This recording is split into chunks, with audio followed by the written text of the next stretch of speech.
Welcome to episode 768 of Carcon Carne. I'm James Van Osdol doing this one from the home studio. And this episode is sponsored by sopelsolar.com, S-O-P-E-L, solar.com. Brent Sopel, he's a friend of the show. He's been on this show.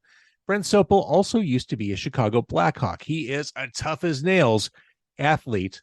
He helped us win the Stanley Cup, and he is going to help you achieve cost certainty. He's going to help you lock in your utility bill for years to come through solar. For no money down, nothing out of pocket, you can get solar going on your house and start saving significantly. Tax credits will get you up to 50% off. It's huge. Now, there's never been a better time to go solar. And the consultation, you can do it online. It's free. It's super easy to do. And it's kind of cool to look at and go through. Solar.com. Again, nothing out of pocket. And the second those panels are on your house, you'll start saving money immediately. Tell Brent I said hi. I miss him. We should talk more. It's car con carne. Let's eat in the car. It's car con carne. And now here's the star of our show, James Van Osdol.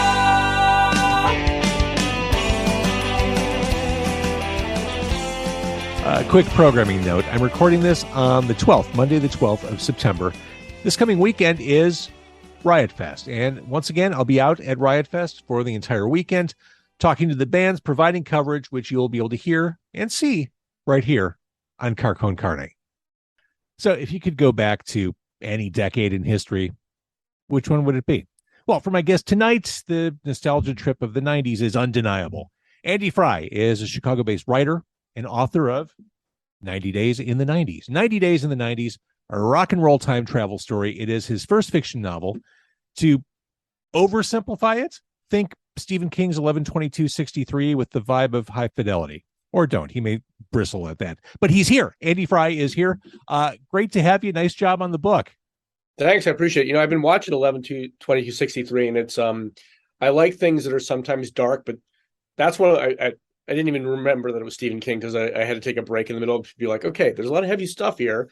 And what today is like nowadays, the 2020s. And I guess all of that informs sort of a reason to go back to a simpler time where there was a lot more, I think better music around and a little bit more fun in the air. Well, and I guess let's start there. The idea of a second chance, a do-over. I mean, it's a great theme. It's a universal theme we can all tap into, and that's at the heart of the book, 90 Days in the 90s. Yeah, that was, and I also think that as far as I know, there's not really a book that kind of talks about what a great and underrated music scene Chicago has. We always hear about New York and LA, obviously, because the media is primarily based there, and we hear about Austin being world-class 24/7 music city, but Chicago's got a lot going on, and we have a lot of major acts from here and a lot of influence, I think, and it doesn't really get its due. So I figured somebody needed to cover that, and who better than someone like me who wants to hop a train for a weekend and go back and hang out for a while in the 1990s. I've had various to kind of explain what you just said. The book is also all about that music scene. For people who are watching and listening in Chicago, of which there are many, this is a book about what the environs you came up in, the bands you listen to, Chicago music. That is the soul of this. That is the unheard soundtrack as you're reading this book, is the music of Chicago. I've had, Andy, different artists from that era, whether it's Urge Overkill or Raygun or whomever, talk about the 90s. And to us, I mean, we lived through it. To us, it was kind of like a Camelot period. It was something special. It was kind of magical. I don't know that the artists agree necessarily, but for us, there is something truly magical about the Chicago music scene of the 90s. Yeah, it's funny. What does it mean to you? I got here the fall of 94, and it's funny because I remember listening to you on the radio on Q101. And if there was a Camelot, then maybe you were the jester of the music scene, or some, I don't know what the right role is because I don't blacksmith medieval history, but yeah, it was the thing is, so I graduated high school in 1990, and I was describing this to someone the other day who I think was younger than me. That it was kind of a flick of the switch. We went from, at least from my vantage point, growing up in suburbia on the East Coast, that it was, radio had on, Amy Grant and Debbie Gibson and Bon Jovi, and artists that maybe rock a little bit to some people, but there was a certain change, I think, in the approach to music that focused much more on authenticity and songwriting, and artists that would play their own instruments and write their own songs, as a group. And that flick of the switch probably happened around 1990, 91. I think even before, we kind of bookend the decade. We think of the 90s musically started with Smells Like Teen Spirit, obviously by Nirvana, but before that, kind of easing into it,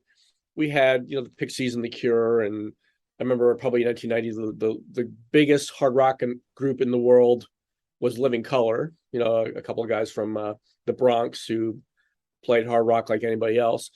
And I think it was when of course I wrote this novel in part because it was when I remember, my life is great now, but it was also a time when I remember, like you're saying at Camelot, it was a coming of age at the time for me, but also I remember just artistically, musically, everything seemed to work, and there seemed to be an emphasis on the right things. And think about, like, if you time travel back to another time, just to maybe be a journey person, and not to fix the world, not to prevent 9/11 from happening. You don't have the responsibility of trying to kill Hitler or something like that, but just to kind of go back and experience something. We all probably have, no matter what age we're in, age group we're a time in our life or a decade that we'd really love to check out because we think what's going on in that decade was cool. And for me, the 90s was it, because I think I really love music and pop culture, and I think it just had so much variety and so much openness to different types of music and just different types of expression. You mentioned that authenticity, which is totally true. That was the wave of music that came along. But in talking about that, you also referenced Bon Jovi. Can you confirm, Andy, is Bon Jovi or is Bon Jovi not the worst rock band in the history of the genre? I don't know. I think there are some that are worse. I think Creed and Nickelback a little bit worse. Too easy. I think Bon Jovi may be the worst band ever. Could be. I mean, they're in the ballpark. So let's say that definitely, if we were going to do a 90s top 10 list show, they would definitely be in the top 3, if not the top 5. But neither one of us worked for VH1, so we'll have to wait on that program, I guess. So the 90s, yes, it was this great moment for music, Chicago in particular. What hooked you into the Chicago scene in particular? Because to me, it was very different. The scene's always been supportive. I can point to dozens of great examples of bands performing right now, but there was something cohesive in its wild randomness back then that I don't necessarily see today. It was a unique period of time. Yeah, the first, so I came here in the summer of '94, just kind of trying to find a job, and this was on the tail end of the recession, when nobody get a job anywhere coming out of college. But I wanted to live in a big city, and of course I wasn't just gonna not explore. So I think the first band I saw here, I was literally living in like the dorms at Northwestern downtown before I actually had an apartment, and a friend of mine said, let's go to see this band called the New Duncan Imperials at Shubas. I had never heard of either, but I'm a fan of Southern rock and cowpunk. Like, I love Dash Rip Rock. They're from New Orleans. They're just very similar. They're basically cut from the same cloth as the New Duncan Imperials. I remember going to Shubas that night, not knowing what to expect. I didn't know if it was just like a crappy bar band or if it was like the next Foo Fighters or what. And just being wow, but like the fact that, okay, we were in the middle of the beginning of the grunge stage and alternative music was mainstream, but then there was also this ability to, there was the people who were interested in going to see kind of a country music influenced band that were a bunch of wild yahoos on stage kind of doing this jumping around fun thing. And then I think the next week I went to see Echo Belly at Double Door. It's the first time I've heard of Double Door. I never heard of the Double Door because I grew up in the East Coast, and I'm seeing this British rock band that is influenced by Morrissey and Queen and all kinds of different things, and just put on an amazing stage show. I thought, wow, there's so much here. And not even that, so those, I guess New Duncan Imperials are from here, but like I hadn't even got to see yet. I hadn't heard of Local H at the time. I hadn't seen Veruca Salt, even though I heard of them. I'd seen Wesley Willis walking around town, and I was like, "Hey, I think that's Wesley Willis. Don't go talk to him because he won't leave you alone if you talk to him." But in Material Issue, I'd seen them on MTV and knew they are from here, and there's just so much here. Like I remember walking around Bucktown when it was, it was a little gentrified, but it was kind of before it was officially gentrified to the level it is now, and it just felt like sort of the Lower East Side of New York, walking around where CBGB's is, and it felt like Chicago had a version of that one that was its own, not like a made up version, just so Chicago could have that kind of cool rock and roll neighborhood. And I had a friend in town a couple weeks ago from Portugal. She's wrote The History of Rock. It's an illustrated book. It's kind of a book for kids, but it's like if you saw it, you'd want a copy of this book. So I have a copy now, and she's in with her publisher. I was like, we're going to go to Milwaukee and Damon. We're walking around Bucktown and Wicker Park. We're going to take you to Peace, and we're going to Reckless Records and just kind of do these rock and roll things. As I figured that she was probably into it. Took her to Quimby's with her husband, and she loved the neighborhood. It was just just enough graffiti, just enough posters for bands, a lot of cool stuff to see and buy, and we just walked around for a couple of hours. And I think that part of Chicago had always been here. It's been here ever since I've been here, so I don't feel like Chicago ever loses its edge with music, even if Smashing Pumpkins is playing. I guess they're playing Metro, but even if they're playing, Wembley or some major stadium in front of hundreds of thousands of people, that the rock and roll spirit is still here. And I'm excited to see like the next wave of bands that are going to come from here and make the city proud. Yeah, they're playing right now. Oh, are they? Yeah. Yeah, it's happening right now. You mentioned Wesley Willis.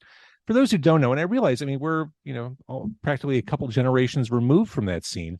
Mm-hmm. Wesley Willis, to me, was emblematic of the 90s scene in Chicago. He was 6'5", 280-pound, schizophrenic person of color, saw demons in his head, talked about his demons. He was he worked on a totally different plane from the rest of us, but he was at every show. Like he was everywhere. He was an embedded part of this music scene. I would see him on the stairwell of Metro doing his pen and ink drawings, or I'd see him at Empty Bottle or at Lounge Acts or at Double Door. He was everywhere. He was the Ronnie Woo Woo of the Chicago music scene. No matter where something was happening, he was there, and he got a record deal. He had his band, the Wesley Willis Fiasco, which was a rockin' fucking band. And then he did all of his solo CDs, all of his DIY recordings.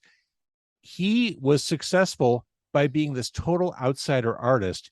And that to me was what made the Chicago scene kind of special and unique, is that anything could happen. Anyone with their own artistic vision, following their own muse, as distorted as it may be, could find their own path to success in that period. And that was what made it so cool.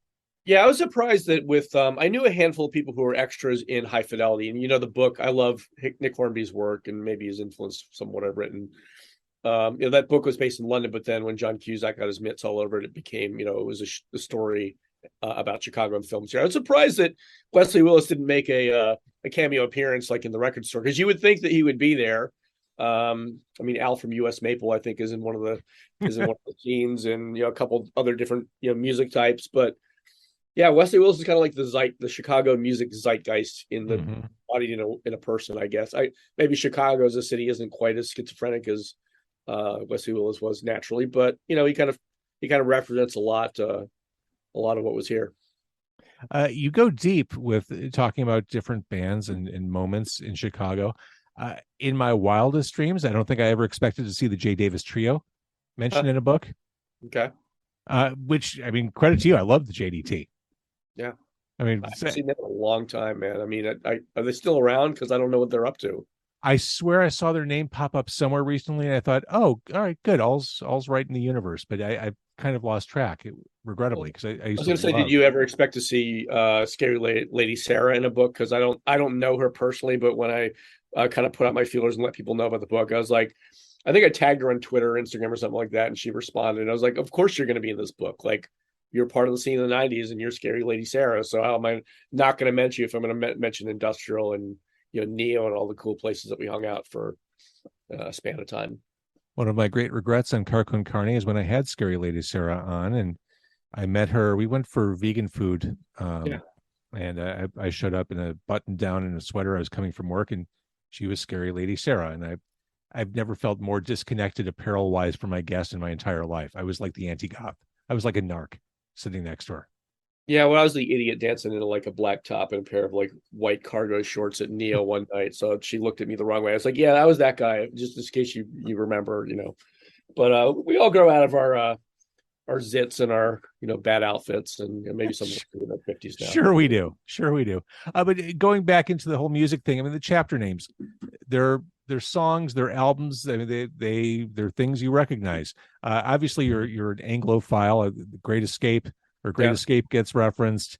The Chicago stuff is there. Box Full of Letters, Wilco, Saturation, Urge Overkill, Sugar, file under easy listening. Yeah, which those two full-length Sugar albums, holy shit. I think Copper Blue for me is a top 10 album from the 90s. yeah, I'm a huge Husker Du fan. So I actually, a little side story, I met Bob Mould on my 30th birthday. I was working for some startup. My boss went back to New York. It was April 5th, 2002. And I'm listening to, I think, Johnny Mars or somebody on XRT, like, oh, Bob Mould's going to be at Tower Records in 40 minutes. So I'm like, my boss isn't here. It's Friday. I got nothing to do. Fuck it. I'm out of here. Like took a bus to get from Bucktown, where I worked in a little loft, very 90s startup style, and I was one of maybe 3 or 4 people there. And he was kind of in his techno stage. I didn't really like the music he was putting out in the early 2000s, so I bought a copy of a CD that I already had on tape. I bought a CD version of Candy Apple Gray and had him signed it. Talked to him for a few minutes, and he was. He looked like he just got out of the gym. I mean, he was pretty fit and buff at the time, but I admire his work, and Sugar is obviously was a great part of his work too. So yeah, he's an underrated kind of, I don't know, cornerstone of the scene, I think, in the 80s and 90s rock. As the kids say, if you know, you know. Yeah. But he's the man. So the book, let's talk a little bit about the sci-fi aspect of the book. Yes, this is all about music. It is dripping with music, culture, and memories, and songs, and albums, and references. I mean, the fascinating part to me is this sci-fi thing you introduced, the Gray Line. Yeah. Well, so it's funny, when I first was writing the book, and I probably had my second or third draft, I was pitching to agents, and they politely called it sci-fi light. Some said, well, I only do hardcore sci-fi, so this sounds great, but I'm not into music and it's not sci-fi enough for me. So I was like, fine, I'm not going to change it. But for the 90s, what I remember, and this is the other side of it, is the 90s was full of urban legends. So I remember, you and I remember that this was the time when we were part of the first generation that got emails, and we got computers for our home. Even before we got smartphones, we might have had cell phones if you wanted to spend $150 a month. So I think kind of staple to that, this is the way I see it, getting an email address means you start getting in touch with people you haven't talked to in a while. And then you start getting random stuff, like even before the Nigerian prince that wanted to give you $480 million, one of the things that was going around was an email about a Microsoft usage test, where you just forward this email to 40 people or 50 people and hey, you never know, like my cousin got a check from Bill Gates for $13,000. Now, mind you that to this day, I think Microsoft has never paid a dividend on its stock, but stuff like that went around. So that was one of the many 90s themes, I think, that doesn't get talked about, that I wanted to work into it. So I thought, if someone's going to time travel back to the past, I mean, I could have just kind of a stereotypical time machine, and I'm not really a sci-fi expert, but I thought, what better way than to use a piece of Chicago, take the Gray Line, or take the CTA. We have a red line that goes north and south. We have a blue line that goes to the airport, yada, yada. Why not invent a line of the train that, may or may not exist if you're listening to the urban legends. And when Darby comes back to Chicago to take over her uncle's record store, she starts getting back into her inner music lover. And Darby, we haven't introduced. Yeah. Darby is the main character of the book. Darby's the main character. She loves the music scene. She's kind of getting back into where she was and thinking, why did I leave this great city? I liked it here, and the music scene was great. And she gets a little nostalgic, as Gen Xers probably would, and people who love music would, and finds out that the Gray Line isn't just an urban legend, it's real, and presents herself with the option, should I go back to the 1990s, that time that I left, to see if I could reboot my life and do some things over. And of course, I guess the subplot is that she goes back to the 1990s, goes back to the day that she originally left Chicago, and ends up having a little bit too much of a good time in the music scene, and maybe parties her ass off a little bit too much, and Start seeing this girl that she likes and doesn't deal with her shit, which I guess is the subplot of, a lot of sort of relationship, personal type of stories. But yeah, it just seemed like a natural fit. I mean, I think in the beginning I was struggling with like, how do I get her back in time? And my method wasn't really defined. And probably somewhere about a year and a half into writing the book, I thought, oh, this idea would work. I got to figure out how to do it. But there could be a train that goes back to the past. Why not? And part of it's probably going to run through Wicker Park and Bucktown and other places, and you just got to find the stops. And like you said, if you know. Not everybody knows about it, but she gets the word and decides to hop on. I mean, I love the concept, and the idea of her inheriting the record store. That to me is like a dream come true. Yeah. Is there some wish fulfillment in writing? Like, oh man, I wish I'd gone in that direction. I wish I'd been that music nerd who opened up a record shop or pursued music more in a certain direction. Well, so I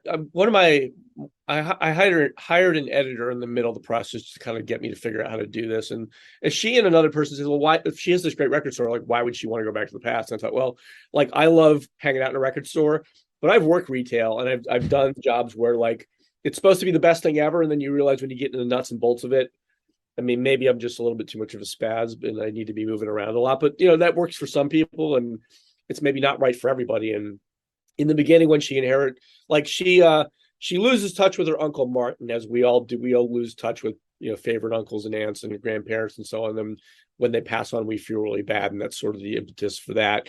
Right about the time of her life in New York, and her Wall Street career is falling apart after she makes some bad crypto trades and some bad decisions, and moves back to Chicago right at this time that she finds out she inherits the record store from Uncle Martin, who was like the first person who turned her on to music and really like knew how to communicate with her. They just had a thing.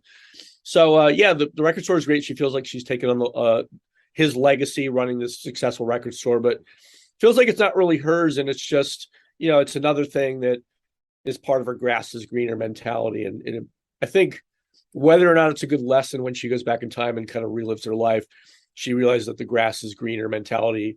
She needs to get over that. And I think in Darby's situation, that the record store was great. It's a fun stop, but she had some other business that she had to deal with. And that's why she does move on to take the gray line to go back to the 90s and try to figure her life out and fix some things.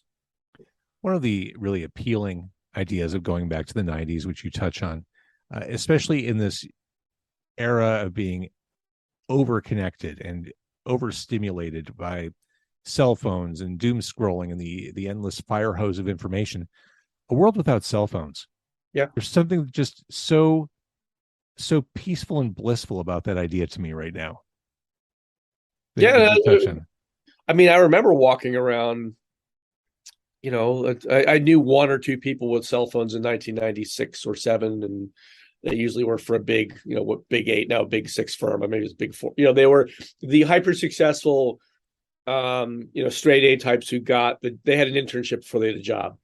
And probably they weren't paying for their cell phone. The work was. So it was a part of life that wasn't really necessary. It wasn't seen as necessary. So there's actually a scene that you probably remember where Darby gets on the bus. She's coming back from somewhere and she sees these young, like, goth, punk girls sort of get in an argument on the bus about, essentially, it's like, this actually happened, that people used to have these debates about whether it was punk or not to have a cell phone. Like, now everybody has a cellular phone. You wouldn't think not to have one. But back in the 90s, you might think, well, does that fit my ethic and my rep? If I'm a punk and I love punk music, am I selling out by getting a cellular phone or mobile service? We debated those things and we struggle with those. It's kind of comical to think of it that way, I think, and that's why I wanted to include a scene like that, and fax machines and all that fun stuff that doesn't really exist anymore. You are, prior to this book, I mean, you've made your trade writing nonfiction. Yeah, fiction writing is a totally different muscle to use. Yeah, was it something that you'd always wanted to kind of flex? Was it something that just clicked for you and you thought, this is it, I got to do this? I think a lot of people are writers. Either we have an idea for a book, or we maybe taking it to the next step. We want to see if we can pull off writing a book.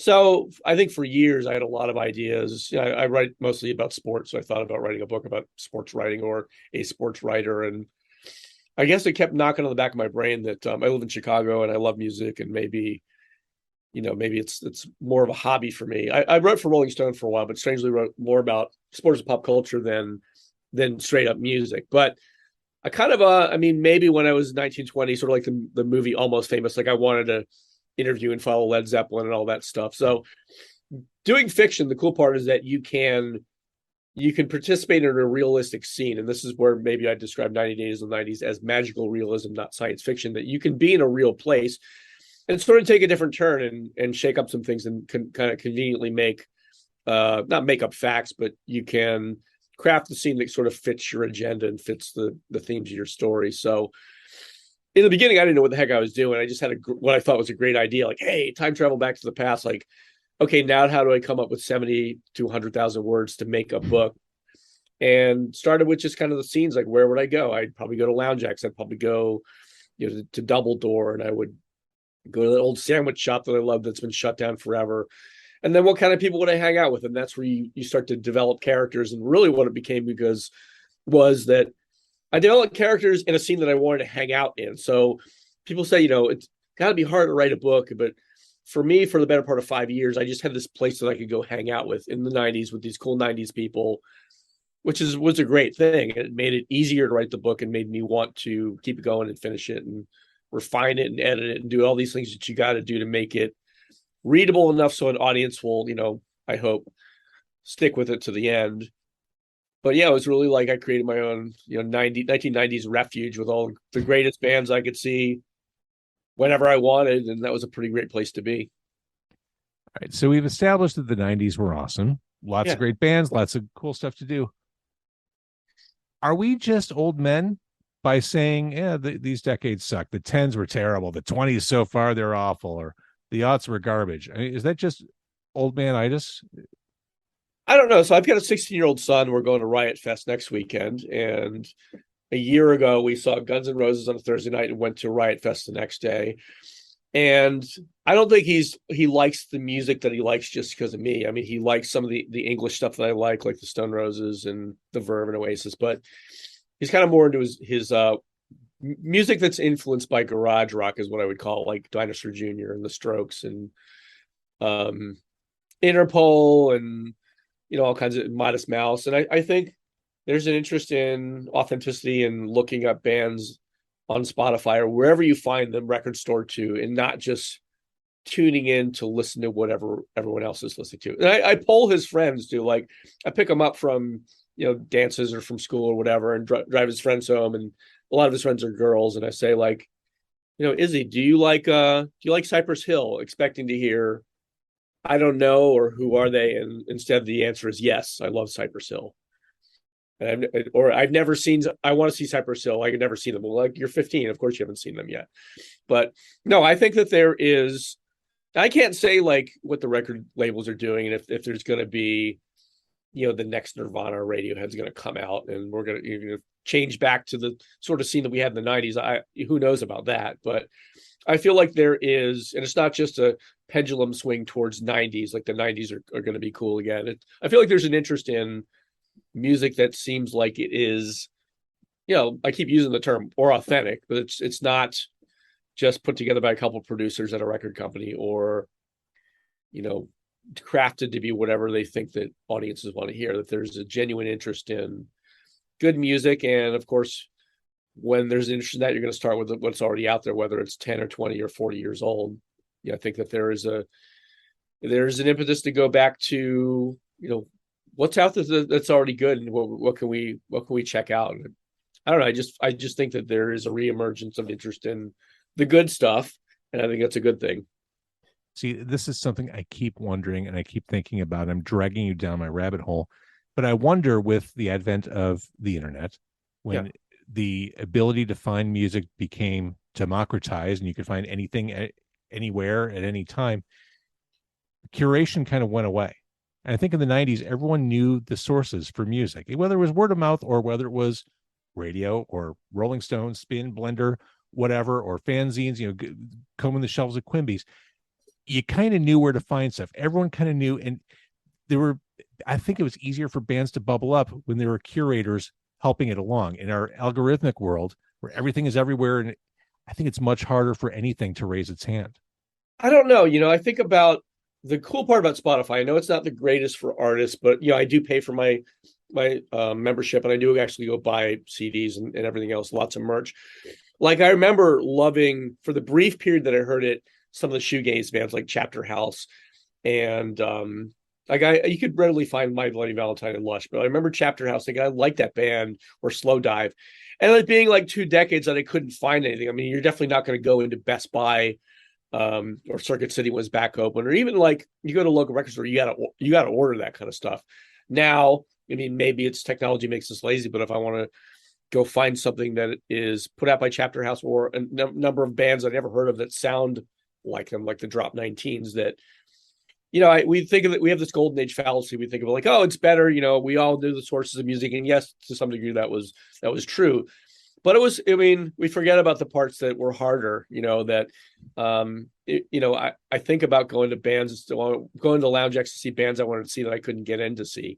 I think, for the bands that are still around or coming back, and I think of like Merge Records bringing back, the Spinanes, and a lot of bands on labels that probably, they would probably be out of print by now.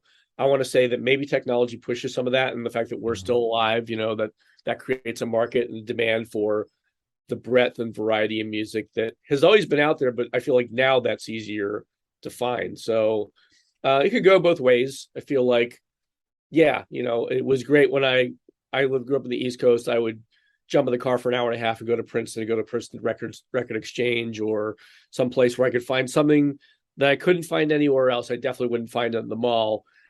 But now the road travel to get good music is a little bit easier, and I think there's something to be appreciated about that. For sure. Okay, so 90 Days in the 90s is the book. You are Andy Frye. If people want to read this and they want to get their hands on it, which, by the way, this is beautifully formatted. Yeah, they did a good job. They did a really good job. If people want to get their hands on it, what do they do? Yeah, so if you want me to sign a copy, send you some swag, go to 90daysinthe90s.com. That's with the numbers 90. Or if you're joined at the hip to Amazon like everybody else is, you can point and click and just buy it on Amazon, and or Barnes & Noble, or any other place. But there's actually, like, I've gone around town, and there are a couple copies at Reckless Records, both of the ones, Belmont and Wicker Park, and there's I think a couple copies of Quimby's in different places. Just gotta try to keep the small record and bookstores engaged there. But yeah, there's a number of different ways you can get it, but you can go to my website if you want to start there. Yeah, who wouldn't want a personalized copy? Yeah, and that's the way to go. Put your name in it, and I don't know what I wrote to you, like, "Hey James, enjoy the 90s again," or something like that. It was something like that. I love it. Nice job on the book. Thanks. And I can't wait to see if you keep going down this fiction road. Yeah, maybe I'll bump into you back at like Lounge X in 96 at some point, Or short term, why don't I just see you at Riot Fest? Yeah. You're gonna have better seats than I am, but yeah, I'll see you there. Seats, come on.